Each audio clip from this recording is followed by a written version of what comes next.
Bismillahirrahmanirrahim. Alhamdulillahi Rabbil Alameen. Wassalatu wassalamu ala Rasulillah.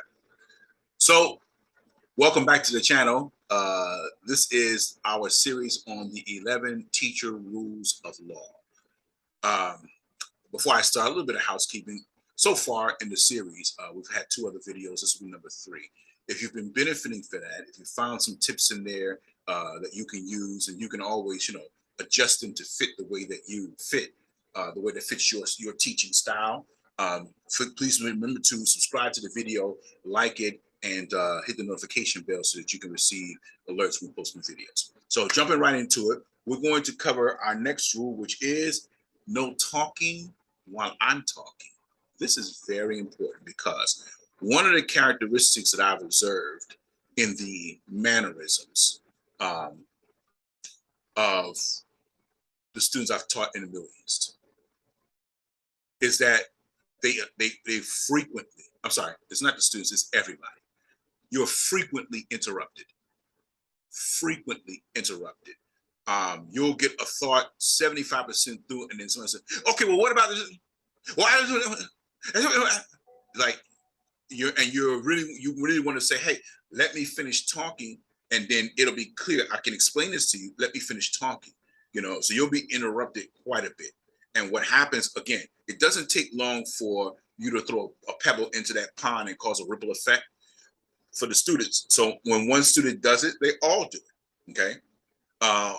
That's one situation. The second area where this becomes a problem is because you are trying to get the lesson started and everybody is talking. So what happens? You start to revert back to breaking rule number 1.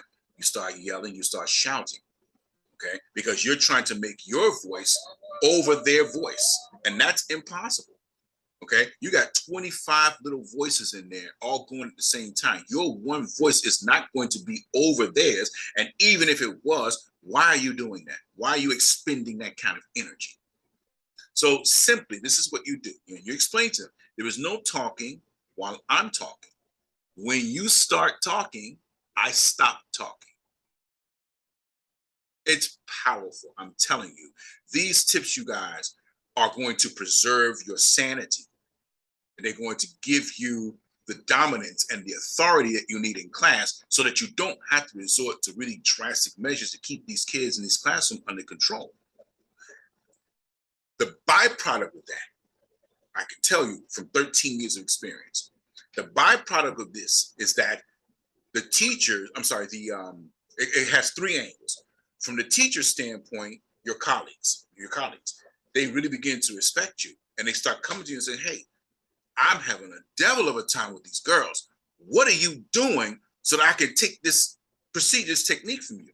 And the students, they know, because they'll say, Fatima never does that in any class. And she never is quiet and sits quietly in any class except your class. And Fatima has nothing to say because she knows they're telling the truth. Mister, Fatima yells and screams in Miss So-and-so's class, Miss So-and-so's class, Mr. So-and-so's class, Mr. So-and-so's class. Only in your classroom, she do her homework. She's sitting, she's quiet. The parents, when they come to the school, in the beginning, they're like, oh my God, so many parents. So many parents, my first 2 years in the school, they were going to the principal almost every other day. We don't want Mr. Abu Idris. Please get rid of him. He's too strict. He's too strict. Sorry, we don't want him. Find somebody else, or we're leaving the school. I'm going to take all of my kids from the school. And alhamdulillah, my principal, mashallah, she was a real good sister, mashallah. She stuck with me. She supported me. And she was like, no, I'm not going to do that. If that's what Mr. Abu Idris has in his classroom, then that's what it is in the classroom. If you want to take your kids, you can go. You're not getting a refund. She's actually told me this. You're not getting a refund, but you can go. If you want to take your kids, go ahead, take them. Go ahead, take them. I was the only, and this is not me bragging, I'm stating a fact. I was the only teacher who didn't have any discipline problems in his classroom. You're a child. You're a child. I'm an adult. I'm going to let you wear me out to a frazzle. I'm an adult. And see, the thing about these rules, you guys, before we get into it, is that You have the one thing that these students have not developed yet, and that is stamina. I can go as long as you can go. You can't outlast me. I will be the victor in this little exchange that we're having right now. I'm going to be the one that comes out on top. I'll be victorious. Trust me. You can't do it for a long period of time. You might hang in there for about a month, but I'm still with you. 4 weeks, 5 weeks, I'm still with you. 6 weeks, I'm not letting up.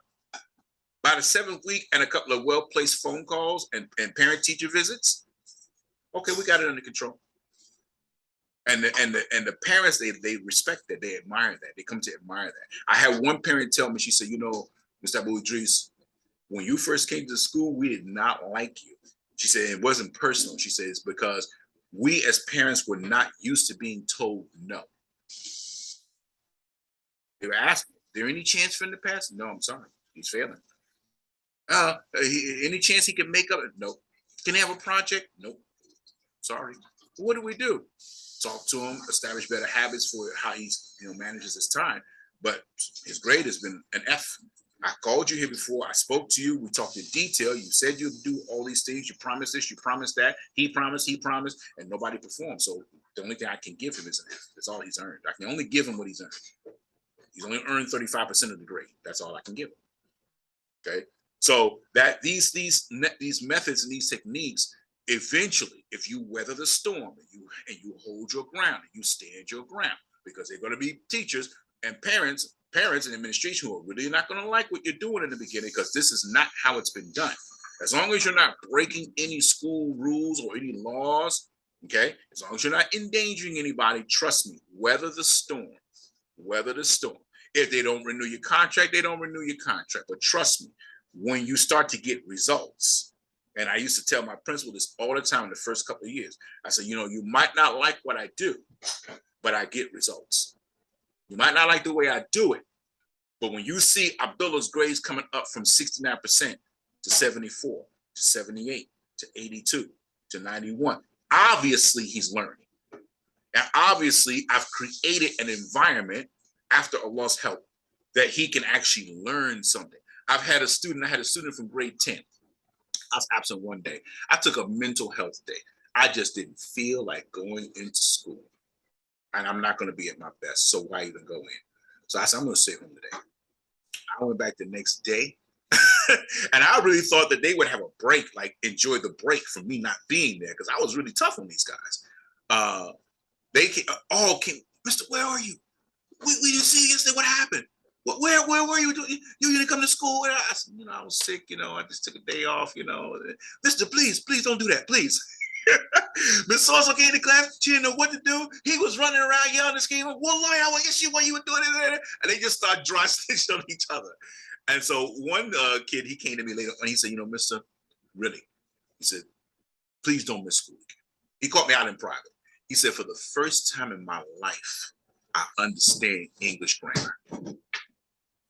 For the first time in my life. He said, I've had lots of teachers, been through lots of schools, all of them really smart, but nobody explains this the way you explain it. And I told him, I said, that's because you can hear the lesson now. You probably always understood it, but there's so much chaos in the classroom that you've never heard the lesson. You can hear it now. And when you can hear things, then things become clear. That's the benefit of these things. So if there's talking while I'm talking, what happens is this. If I'm talking, I say, okay, you guys, come on, I need you guys to focus now, come on. And then you're still talking, I will stop writing or whatever I'm doing, and I'll just wait. Now, some people say, oh, they're going to keep talking and this is, but at some point, if you hold your ground, one of the students is going to say, Mister, what's wrong? What do you mean? You're not saying anything. I said, yeah, because I'm waiting for you guys to finish talking. Shh, man, teacher's talking. Shh, shh, shh. And I explained to him, listen, you can talk the whole class period. It doesn't bother me. But see, I'm still giving the test on Friday, whether you're ready for it or not. I'm still giving the test. That's not going to stop the test. So if you're not ready for the test on Friday, or if you're not understanding tonight's homework because you've been talking through the classwork, That's on you. This is in your hand. You're in control of this right now. And you have to make students take responsibility for their own learning. And it doesn't matter what age they are. I've taught adults from 18, young adults from 18 to 35 years old with the same concept. And these are grown men by all accounts. Same situation. I'm not going to talk in this classroom. I told myself I'm not going to fight to speak in this classroom. I have something of benefit for you that if you keep your mouth shut long enough, you can benefit from it. But if you don't want to, they don't take anything from my salary because you are talking through the class, or that you're not doing your homework, or you're not coming to school, or you're not paying attention, or they don't take anything from me. I get the same salary every single month with no deduction, not a fill, not a halala, nothing. So it's up to you. You can talk through the lesson, fail the test, and then you have to explain to your mother and father, look them in the eye and explain to them why you failed. But I'm here. I'm prepared. I'm ready. I'm just waiting for you. I can't care more about your grade than you. I can't, and I won't. I won't. You've been in school long enough. 6 years, 7 years. You're in 7th grade, 8th grade. Come on, certain things we don't have to say no talking in class. You in 8th grade, you don't understand that? You don't understand no talking? You don't understand you're not supposed to talk while the teacher's talking? You're in high school, you don't understand that? You're in 5th grade. Kindergarten, grade 1, grade 2, grade 3, grade 4, at least 5 years of school. No teacher told you don't talk in class? No, you understand it, you're just not doing it. And I'm not going to yell and scream in here to make my voice, pronounced over yours. I'm not going to do that. And I'm not going to talk. And a lot of teachers, they say, well, just start talking. And then when they hear you start talking, they'll settle down. I'm not doing that. I'm not starting my lesson on chaos. That's starting your lesson on chaos. You're writing something. Now, you might think it's effective because you might look and 2 or 3 kids are writing. Most of the kids are in the front. Okay, maybe the smart kid, he's writing down. So you think, okay, the rest of them will see what's going on. It doesn't work like that. The people are not really good at subtle cues. So sometimes you have to be very overt with things. You have to be very blatant and in your face with things. So when you start talking, I stop talking. And when they finally stop, I'll go back to the board. Sorry, mister. Sorry, sir. You guys ready now? Yeah. Up to you. I mean, you want to take another 5 or 10 minutes? No, mister. Okay. And then we can continue the lesson. I didn't have to shout. I didn't have to scream. I didn't have to lecture. Your lectures turned into 15 minutes. They take up the class period. Stop lecturing these kids. Stop going on these tirades and telling these kids off. They're going to use that to burn the time in class. And then they're going to use it as an excuse against you why they're failing. No, you're failing because you couldn't keep your mouth closed. I had one kid in grade 10. Beautiful kid. Nice kid. Real nice kid. But he couldn't control himself. Just talking all the time. So when I finally got his father in the office, and it took some doing, mashallah, his father, righteous man, mashallah, solid. I said, I told him everything that this kid was doing. We'll call him Abdullah. So at the end, I said, and when it comes time to pray, he's always making an excuse that he has to make wudu. He has to go to the bathroom, and he doesn't come for the prayer. That was the straw. He looked at him with a look, and for the first time in my career, I said, I don't think I should have said that. Right? He looked at him like he wanted to grab him. So he looked at me, he said, okay, Mr. Abu Idris, what do you advise us to do? I said, I want him to come in, sit down, and shut up. I said those words. And I never say shut up to anybody.